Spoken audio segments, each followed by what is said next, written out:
First and foremost question, ma'am. Of course, looking at the situation in Bangladesh, how do you look at it? Because we have seen that there was protest march towards the Indian High Commission, and we have seen violence in Bangladesh.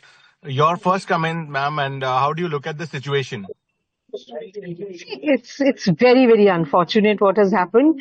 But I am, part of me is really not surprised because ever since Professor Muhammad Yunus has come to power, these forces and these people, there's no control over mob. In fact, we have seen government advisors justify mob violence. They have justified the presence of mob. So, if you justify this, these people will get even more emboldened. And so these are forces that have clearly been unleashed by the government, which is now not able to control them. So it's very shocking what has happened, and to attack Indian diplomatic establishments is absolutely not acceptable. Right. Ma'am, because we have seen that stones being hurled at the Indian mission in Bangladesh as Osman Hadi death has sparked a nationwide protest. Your thoughts regarding this, and what is the way forward? What should India do in this regard? I think there are, for India at present, the foremost priority will be the safety, security of our personnel, our High Commissioner, our Assistant High Commissioners, and our personnel there. These are big establishments that we have, and to secure our buildings, our own offices, and those of, I'm sure if situation is allowed to go spiral completely out of control, then the next target might be Indian establishments, Indian companies, and there are considerable amount of such companies. I saw that the High Commission has already issued an advisory.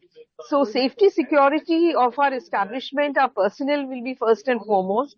And I'm sure government would have taken steps to secure our borders because, so much instability in the neighborhood will naturally means a very serious concern for our safety, for the security of the country. And, the Northeast, entire 5 Indian states have international borders with Bangladesh.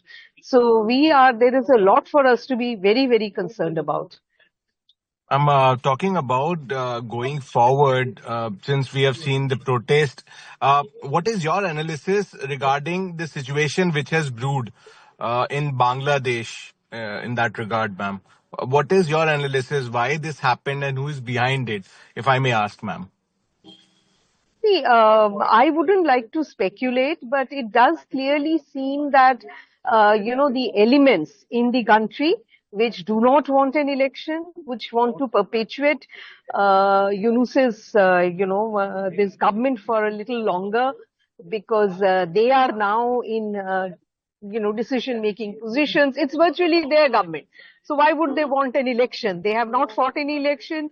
They are in a government. I mean, they are basically able to take important decisions within a government. So, there is an interest, there is no interest in having elections.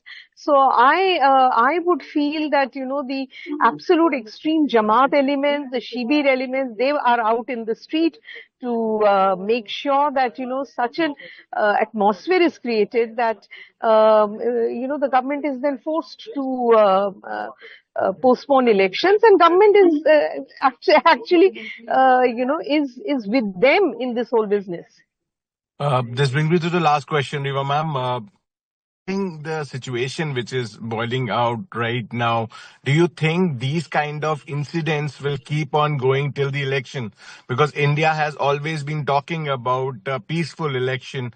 Do you think these incidents which has happened and will continue to be there till February? See, this was every time there are elections in Bangladesh, political parties use the anti-India card to get votes. I was at least expecting, an anti-India atmosphere to be built up as the country moved towards the election. But this was absolutely unexpected. I mean, the kind of level of violence which has taken place since yesterday. So if the government is not able to control the situation, the next 24 hours are extremely crucial. So I think things don't look very positive to me. It looks very grim.